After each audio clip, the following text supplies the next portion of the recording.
నమస్కారం. అనంత్యాత్ర ఛానల్ కు స్వాగతం.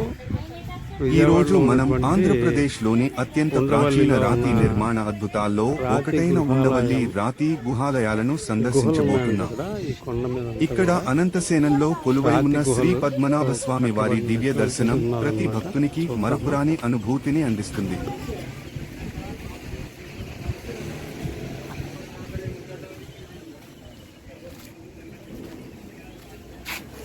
దీనికి పార్క్ ఇలా ఉన్నది, వెళ్ళడానికి కొండ మీదకి గుహలు ఇలా ఉన్నాయన్నమాట. వెళ్ళడానికి ఇక్కడ టికెట్స్ ఇస్తారు. ఇది రాతి గుహలకి వెళ్ళాల్సినటువంటి టికెట్ అన్నమాట. కొండ మీదకి ఇలా వెళ్తాం. ఒక పర్సన్కి 25 రూపీస్.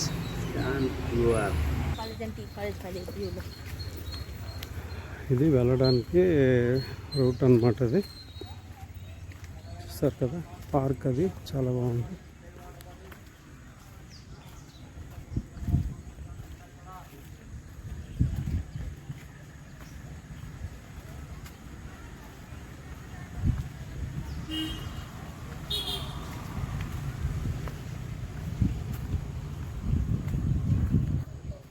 విజయవాడకు సమీపంలోని ఉండవల్లి గ్రామంలో ఉన్న ఈ గుహాలయాలు సుమారు 4వ నుండి 7వ శతాబ్దం మధ్యకాలంలో ఒకే భారీ రాతి కొండను తొలిచి నిర్మించబడినట్లు చరిత్రకారులు భావిస్తున్నారు.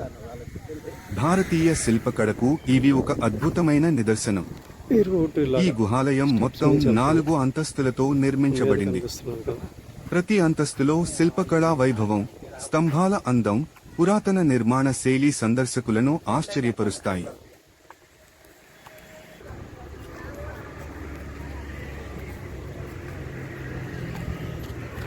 ఒక భారీ కొండను పైనుంచి కిందకు తొలిచి 4 అంతస్తులుగా నిర్మించిన ఈ గుహాలయాలు భారతీయ శిల్పకళకు అద్భుత నిదర్శనం.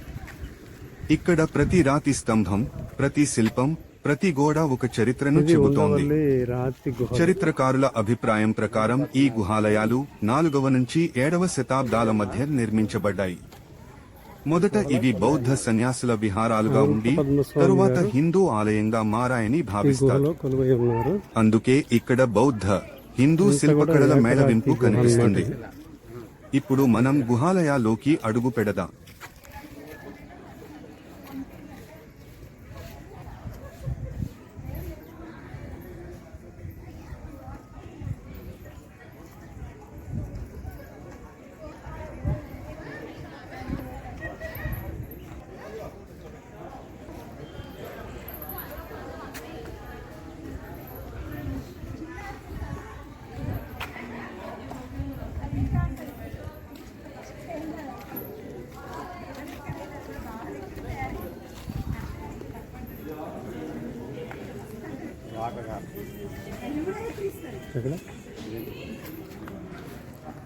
ఇక్కడ నీటి దార, ఇక్కడ దార అన్నది కారుతుంది. అలాగా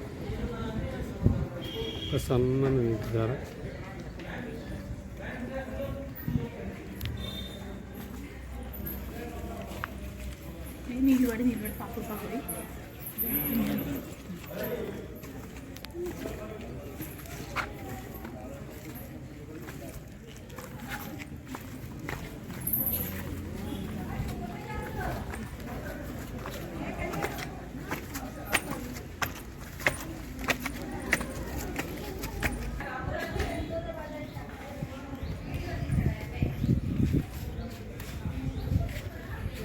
చూస్తారు కదా, లొకేషన్ సూపర్గా ఉంటుంది అంతా కూడా. స్ట్రైట్గా అంటే చంద్రబాబు నాయుడు ఇల్లు కానీ ఎదురుగా స్ట్రైట్ ఆ కట్ట దగ్గర దాటితే చంద్రబాబు నాయుడు గారి ఇల్లు అనమాట. అక్కడ కట్ట మీద వెళ్తున్నాయి కదా, వెహికల్స్ వెళ్తున్నాయి కదా, అటువైపు చంద్రబాబు గారి ఇల్లు.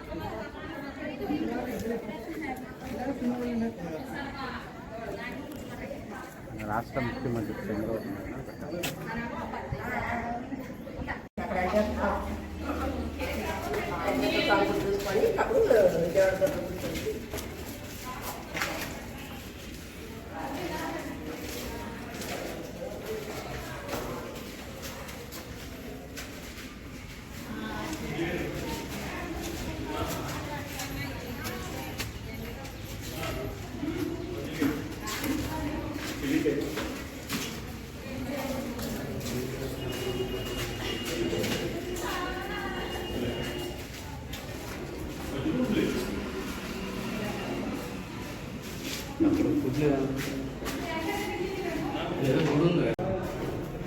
ఇక్కడ వినాయకుడు విగ్రహం ఉన్నదన్నమాట.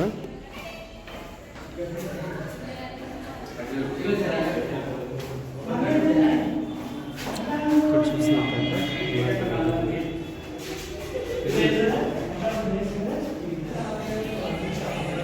అది వినాయకుడు విగ్రహం.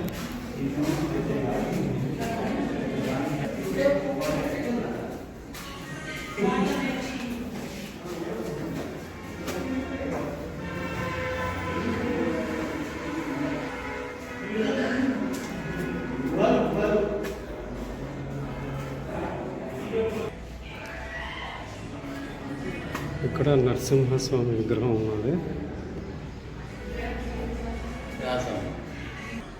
ఇక్కడ ఈయన విగ్రహం ఎవరిదో ఉన్నది, కృష్ణుడిది అనుకుంటా. మేబీ మీకు ఎవరికైనా తెలిస్తే కింద కామెంట్లో పెట్టండి. ఈ విగ్రహం కూడా ఎవరిదో తెలియదు, మీకు ఎవరికైనా తెలిస్తే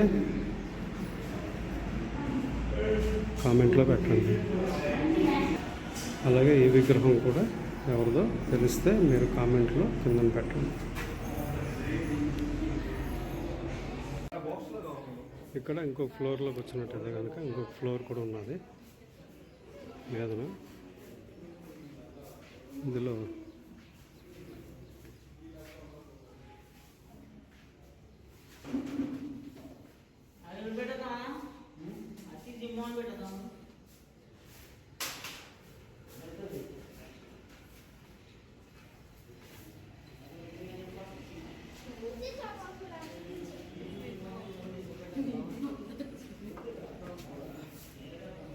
ఈ గుహాలయంలోని ప్రధాన ఆకర్షణ అనంతసేనంలో ఉన్న శ్రీ పద్మనాభస్వామి వారి విగ్రహం. ఒకే రాతిలో చెక్కబడిన ఈ సుమారు 5 మీటర్ల పొడవైన విగ్రహం అత్యంత అద్భుతంగా కనిపిస్తుంది. ఆదిశేషునిపై విశ్రాంతి తీసుకుంటున్న మహావిష్ణువు రూపం భక్తులను ఆధ్యాత్మిక ఆనందంలో ముంచెత్తుతుంది.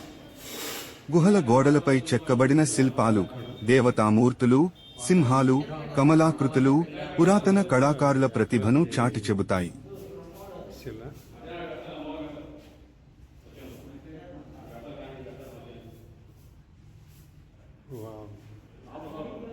మొదటి అంతస్తులో విశాలమైన మండపాలు, రాతి స్తంభాలు మనల్ని ఆహ్వానిస్తాయి.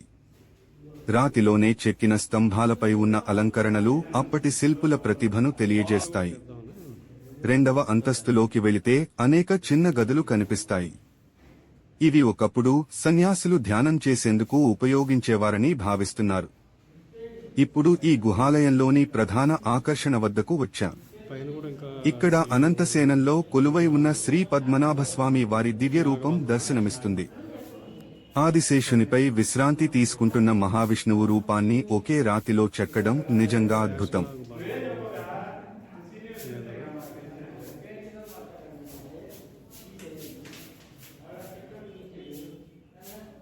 ఈ గుహాలయం చుట్టూ ఉన్న ప్రశాంత వాతావరణం, పచ్చని ప్రకృతి, సమీపంలో ప్రవహించే కృష్ణా నది అందాలు ఈ ప్రాంతాన్ని మరింత ఆకర్షణీయంగా మారుస్తాయి.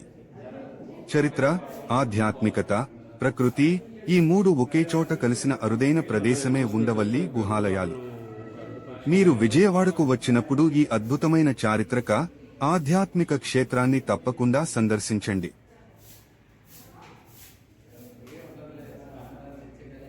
ఇక్కడ నుంచి లొకేషన్ చూసినట్లయితే సూపర్గా ఉన్నది. స్వామివారి పాదాల వద్ద భక్తి భావంతో నిలబడి చూస్తే మనసుకు ఒక ప్రత్యేకమైన ప్రశాంతత కలుగుతుంది. ఈ గుహాల గోడలపై విష్ణువు అవతారాలు, దేవతా మూర్తులు, సింహాలు, యక్షులు, పుష్పాల నమూనాలు ఎంతో అందంగా చెక్కబడ్డాయి. గుహాల పైభాగానికి చేరుకుంటే కృష్ణానది అందాలు, విజయవాడ నగర పరిసరాలు, పచ్చని పొలాలు అద్భుతంగా కనిపిస్తాయి. సూర్యోదయం లేదా సూర్యాస్తమయం సమయంలో ఈ దృశ్యం మరింత అందంగా ఉంటుంది. భారత పురావస్తు శాఖ ఈ గుహాలయాలను సంరక్షిస్తోంది. అందువల్ల సందర్శకులు శిల్పాలను తాకకుండా పరిశుభ్రతను కాపాడుతూ సందర్శించాలి. లొకేషన్ మాత్రం సూపర్. కిందన చూడండి సందర్శనకు ఉత్తమ సమయం వావ్. అక్టోబర్ నుంచి ఫిబ్రవరి వరకు వాతావరణం చల్లగా ఉంటుంది. చూడు అదంతా ఉదయం లేదా సాయంత్రం సమయంలో వస్తే ప్రశాంతంగా మొత్తం గుహాలయాన్ని వీక్షించవచ్చు. ఎలా చేరుకోవాలి? విజయవాడ రైల్వే స్టేషన్ లేదా బస్ స్టేషన్ నుంచి ఉండవల్లికి బస్సులు, ఆటోలు, క్యాబ్లు సులభంగా లభిస్తాయి. గుంటూరు నుంచి కూడా నేరుగా చేరుకోవచ్చు. కొన్ని ఆసక్తికరమైన విషయాలు.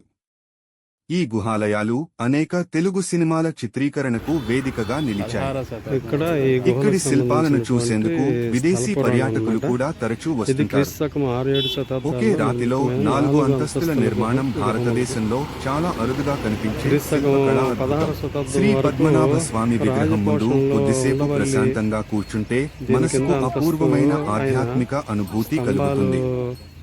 మండపం నిర్మాణము ఇంకనూ పూర్తి కాలేదు. మొదటి అంతస్తులో త్రిమూర్తులు చెక్కబడి ఉన్నారు. రెండవ అంతస్తులో ఈ వీడియో మీకు నచ్చితే విష్ణు లైక్ చేయండి, ఆలయం షేర్ ఉన్నది. చేయండి, మూడవ కామెంట్ అంతస్తులో చేయండి. పూర్తిగా ఇలాంటి మరిన్ని ఆధ్యాత్మిక, నిర్మింపబడి- చారిత్రక, పర్యాటక నిర్మింపబడని ప్రదేశాల విశేషాల త్రికూటంలో కోసం ఉన్నాయి. అనంత్యాత్ర ఛానల్ ను సబ్స్క్రైబ్ ఇతర చేసి శిల్పకళ బెల్ ఆధారంగా ఐకాన్ ఈ నొక్కండి. గుహలను చాణుక్యులు ధన్యవాదాలు. కాలం నాటవని మరొక చెప్పబడును. అద్భుతమైన యాత్రలో చెప్పవచ్చు. మళ్ళీ కలుద్దాం. నమస్కారం.